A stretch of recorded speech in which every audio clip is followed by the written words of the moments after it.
L'unité de la famille est une force pour vaincre l'ennemi. Umoja wa jamaa ni nguvu ya kumshinda nani? Adui. Nataka zungumza sana na ndazama sana kuhusu umoja katika wakati wa shida ama katika wakati ya mtihani. Umoja wa jamaa katika nyakati za matatizo, wakati yenye uko na problem, wakati yenye jamaa iko na shida fulani ama shida fulani, umoja inahitajika. Unajua adui ambaye tunataka tuvenkre, adui ambaye tunataka tushindwe, nguvu yake inakuwaka wakati tuko mtaa ya madhaifu. Inaweza kuwa wakati tuko mshida fulani, unaweza kuwa wakati tuko mshida ya kazi, inaweza kuwa wakati tuko mshida fulani, uko mshida ya magonjwa. Adui anataka apenetre, adui anataka aingie, na kimoja kenye kinamfungiaka tu njia ya kuharibu jamaa ni umoja kwanza iko ndani ya jamaa. Maana niko nakwambia, ukiangalia jamaa za mingi zilikuwa detruit ni wakati tu shida kidogo iliingia. Maisha ya mwanadamu ama maisha ya familia ni maisha yenye leo kunakuwa raha, kesho kunakuwa shida. Kunakuwa wakati ya upungufu, kunakuwa wakati ya probleme inaingia, kunakuwa wakati magonjwa inaingia, kunakuwa wakati chômage inaingia na mengi. Ile yote ni hali ya nini? Ya maisha ya familia.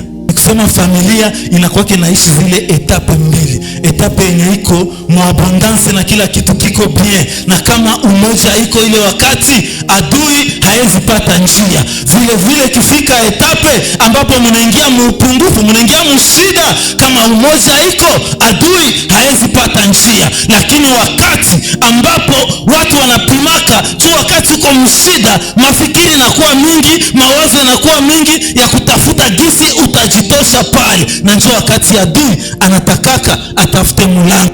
Kama baba, mama, watoto na jamaa nzima hawakusimama katika umoja, ile wakati adui atapata mlango. Umoja ni make tuko mumoya mie na wewe, na jamaa yote kama ikikuwa umoja ni kusema nini? Probleme yenye inanulumiza, hata kama haiko mwili yangu njoo yako, na wewe inafaa nini? Na wewe inakulumiza. Probleme yenye inalumiza baba inalumiza na mama, yenye inalumiza mama inalumiza na watoto. Bwana Yesu asifiwe. Njoo unite ile, njoo umoja. Kama tutakuwa mnyumba, lakini probleme yangu wakati mwingine wananifukuza kukazi, mama anasema mimi biashara yangu iko naendelea, aishie kule na vyake, kutakuwa hakuna nini? Hakuna umoja.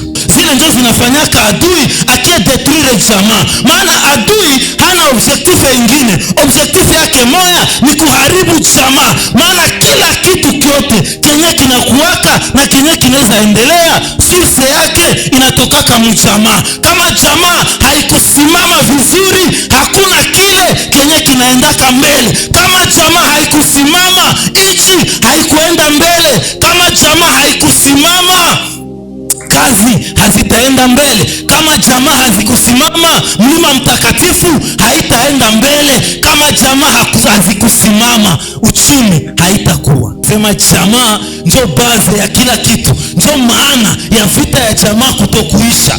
Kila siku adui atawinda, maana objective yake haiko tu jamaa ndio isiendelea. Objective ya adui ni kwamba kila kitu kisiendelee. Amekufa kwenye msalaba, sio vyote vyenye vitatushinda.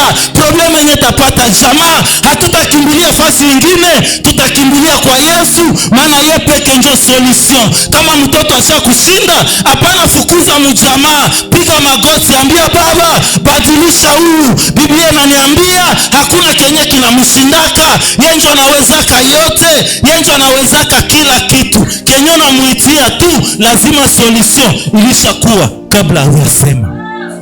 Niko nakwambia kama unite wakati ya nini? Wakati ya matatizo. Wakati ambapo matatizo ilijitokeza ni wakati ambapo sheria ilitokea kutokea kwa mfalme ya kwamba kila mtoto mwanaume mwenye atazaliwa kwa Waebrania afanye nini? Auawe. Nikajikutana Amram na Jokebede, mimba inaingia na mtoto anazaliwa wa mwanaume.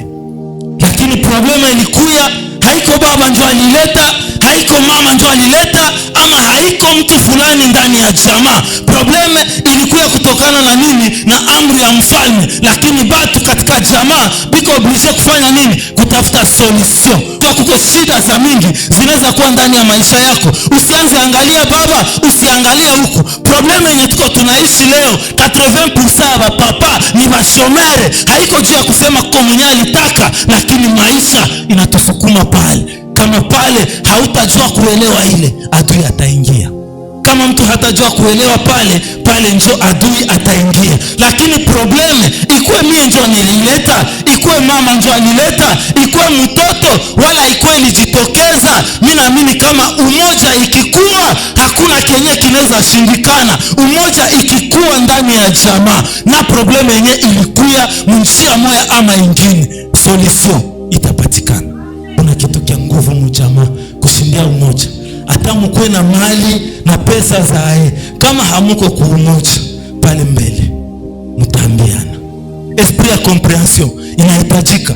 Ile ndio nafanyaka wakati mwingine batu waishi, batu wadumu. Unajiuliza mama anakuwa komplike na kuanzia msoko aya anafanya 30 na bwana yake. Ule bwana iko ndani ya umoja, na ile umoja inampatia ile roho ya kuelewa mwenye wiko naye. Jambo la pili, l'unité attire l'amour. Kwenye kuko umoja, donc umoja na upendo ni vice versa.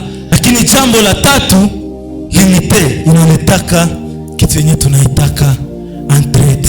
Usaka tembo utakutana mtu kuna anasema fulani ashaka kuwa hivi, lakini hivi probleme ni nini? Ndani ya ile jamaa hakuna umoja. Ndio unakutana petit frère iko na reclamer grand frère ashakuwa hivi, lakini haezi nisaidia. Lakini kwenye kuko umoja na create ile klima ya kusaidiana. Mwenye uko naye katika umoja hauwezi muona iko na teseka, na unafanya nini? Unanyamaza, na hii shida ya mwingine itakuwa yako na yako itakuwa ya mwingine. Nikusuniseme hii ikuwe pointi ya mwisho. Umoja ndio naletaka ushindi. Sema ushindi. Mpatie Bwana makofi. Sema ushindi na uko unampatia Bwana makofi. Umoja, unite ndio naletaka victoire. Mungu akusaidie ukumbuka bote benyo litupaka na bote balikutupaka mjamaa, na umoja irudie. Bote wenye mlikoroganaka, umoja Mungu airudishe siku ya leo. Maombi ya hii semene, Mungu arudishe umoja ndani ya jamaa kote. Kwenye umoja ilikuwa kelishakaenda, kwenye kulikuwa hakuna umoja, kulikuwa matengano. Siku ya leo na hii wiki yote Bwana anaenda kumaliza ile matengano. Wakati utaomba waambie tu Bwana, matengano iende mbali nami. Hata adui anaona kwenye ile jamaa iko naenda, adui anaona kenye mtakuwa kesho, na naangalia huyu fulani mwenye atakuwa msaada kesho, anataka leo nimtenge.